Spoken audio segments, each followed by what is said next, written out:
Do you know the hardest part of being an intergalactic clone production company? Yep, paying taxes. But managing such a company brings not only high taxes, but also dozens of absurd challenges. For instance, one of the first things you have to do is to test your products, because before the clones are sent to different parts of the galaxy as soldiers, cleaners, or Minecraft YouTubers, they must meet certain quality standards. Otherwise, some unwanted situations may happen. However, since the cost of getting the clones ready for sale is higher than their selling price, it becomes necessary to apply some alternative techniques. And I, aka Cashews, as the CEO of this clone production facility, have discovered a method to minimize expenses. Instead of losing money by testing the clones one by one, we could send them completely naked to a random planet and subject them to a survival game for 10 days, then select only the best ones. This way, when the test was over, the survivors would have proven themselves and qualified to be slaves for the rest of their lives. Although this method sounds a little bit cruel, the subjects would participate in the test entirely of their own free will. If our latest prototype is successful, the company's shares could skyrocket and save us from bankruptcy. This will allow us to continue our experiments, which are completely ethical and certainly not illegal. However, we had to make sure that the clones met our quality standards before we could put them on sale, and there was only one way to find out.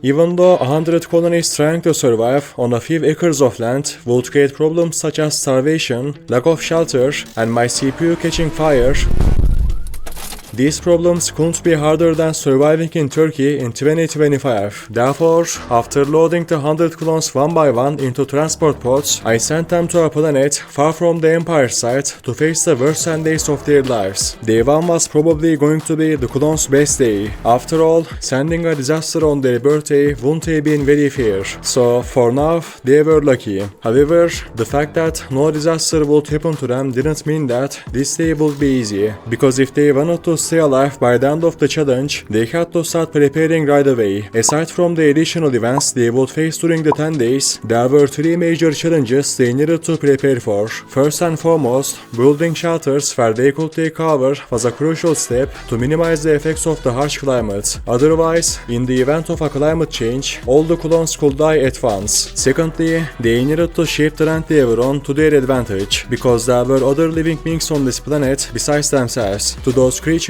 humans were merely prey, and at the moment, this place was an all-you-can-eat buffet. Lastly, there was a much bigger problem waiting to be solved ahead of them. While surviving with 100 colonists might sound easy, with a few exceptions, each of the 100 clones had the same life experience as a newborn baby, so the clones had to divide their labor and learn their jobs from zero. At the same time, their large numbers meant that securing enough food would be their biggest challenge. If they didn't take any action to solve this problem, they could soon start eating each other. Just then, something unexpected happened. A turkey living on the land, seemingly unhappy with his new neighbors, had decided to kill Clone 94. However, despite being caught off guard, 94 chose to fight back with his bare hands instead of running away, and when the other clones realized what was happening, the turkey failed in its mission. But even though they barely avoided losing one of their own, they had no idea what awaited them the next day. With the sunrise, the clone's birthday had come to an end. Therefore, it was time to stir things up with some small surprises and ignite this challenge. But not in a figurative sense. Literally, it was time to set the challenge on fire.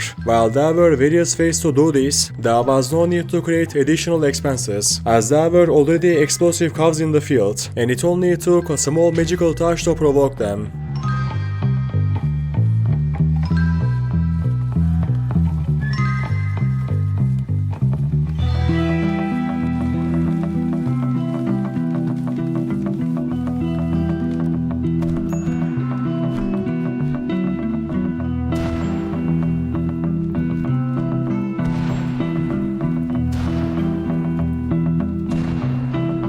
The clones had successfully completed their first race without any losses. Although the cows exploding upon death would cause some clones to suffer pain for a while, the injuries they sustained will make them more resilient for future missions. At the same time, thanks to the cows they killed, they will not sleep hungry tonight. However, completing the second day without any casualties meant that it was time to set things up a level. For this reason, I decided to send 100 drug-addicted flesh-eating hamsters after the clones, so this time they won't be able to escape so easily. If they wanted to survive, they had to eliminate these hamsters.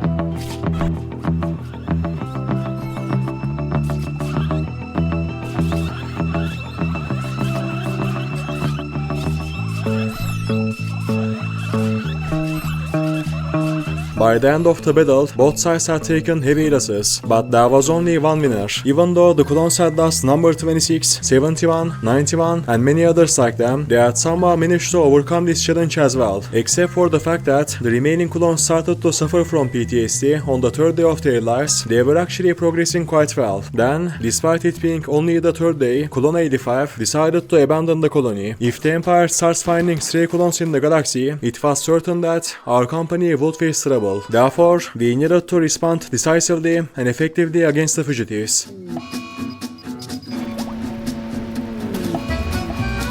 After gently warning Clone 85, I continued to check the status of the others. On the bright side, they wouldn't have to worry about starvation for a while. Although tasting their former friends would only worsen their fragile mental health, they had no other choice. Anything was justified until they completed the challenge. By the fourth day, only 74 clones remained out of the 100. Moreover, due to what had happened in the last 2 days, a large majority of the clones were injured, so I decided not to send them a new threat for today. It wouldn't have been fair to send a new threat while they were in such a condition. Besides, after the struggle they had gone through, they deserved to rest until the next day. The clones spent the fourth day resting and making new jackets from their dead comrades. They couldn't have lost their friends for nothing, so they had to find a way to make use of the bodies. The next morning, I had to give the clones a harder test than before, so I decided to send a group of psycho pirates into the middle of the house they had built. They had successfully dealt with the animals I sent after them, but if they truly wanted to prove themselves, they had to learn how to fight against armed enemies.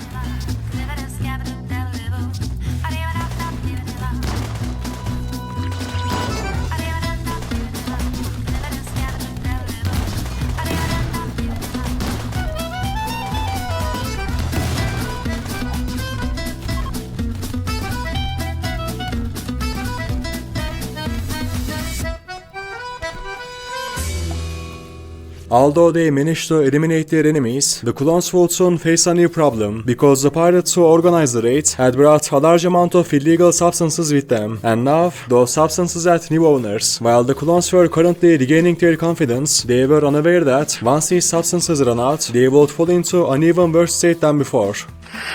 Cocaine. No.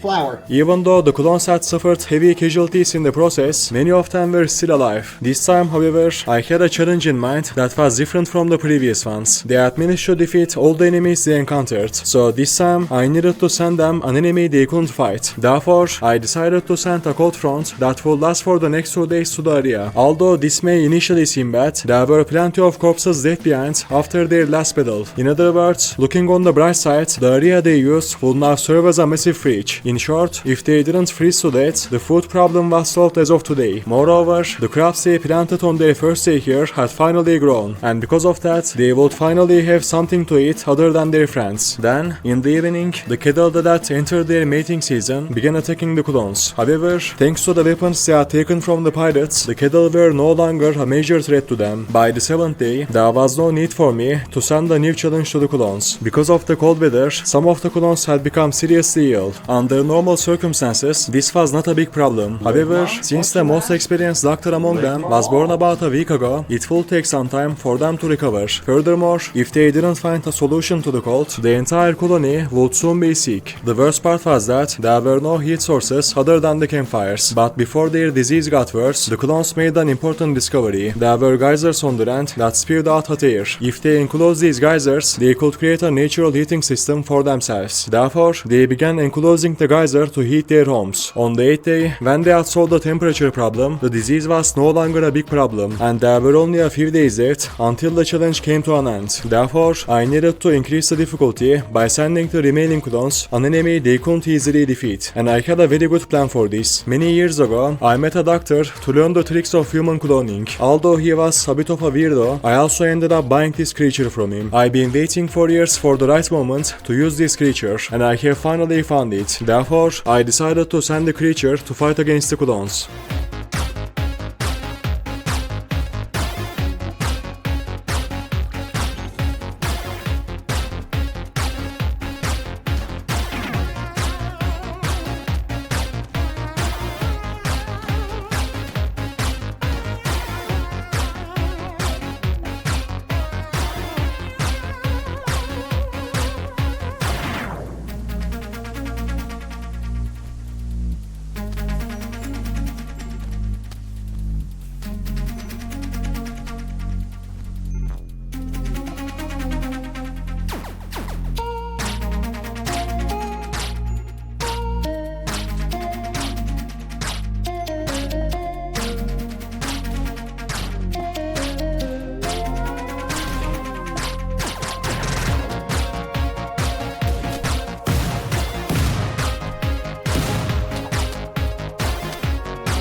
Nature, as always, had found a way. Even though the clones had been reduced to 17, they managed to reach the 9th day, even defeating a giant creature that spewed acid. However, before surviving this experiment, they still had one final test to overcome, but before starting their final test, they needed some rest. So I decided to leave them alone for today. In the first 10 days of their lives, they had slept in the cold, lost their loved ones, and even worse, had been forced to eat them. But despite everything, the survivors had transformed into experienced war machines. However, there was still one final challenge they had to overcome before completing the test. If they wanted to prove themselves decisively, they had to fight each other. This way, if there was a clone among them who had survived purely by chance, they could be eliminated from the competition. All that remained was to give the clones a reason to kill each other for nothing. After all the trauma they had endured, the clones had already lost much of their sanity. Therefore, sending a machine that emitted maddening radio signals was enough to make them turn against each other.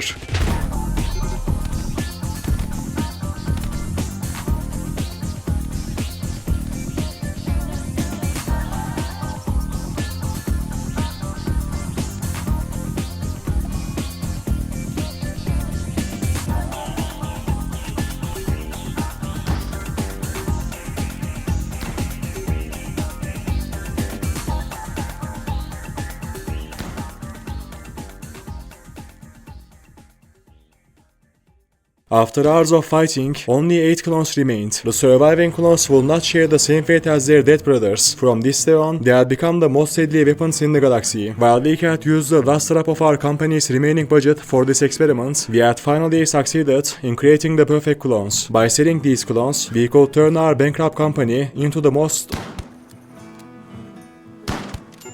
That wasn't part of the plan, so that's the end of this video. If you enjoyed it, don't forget to like, subscribe, and leave your opinion in the comments. See you in the next one. Goodbye.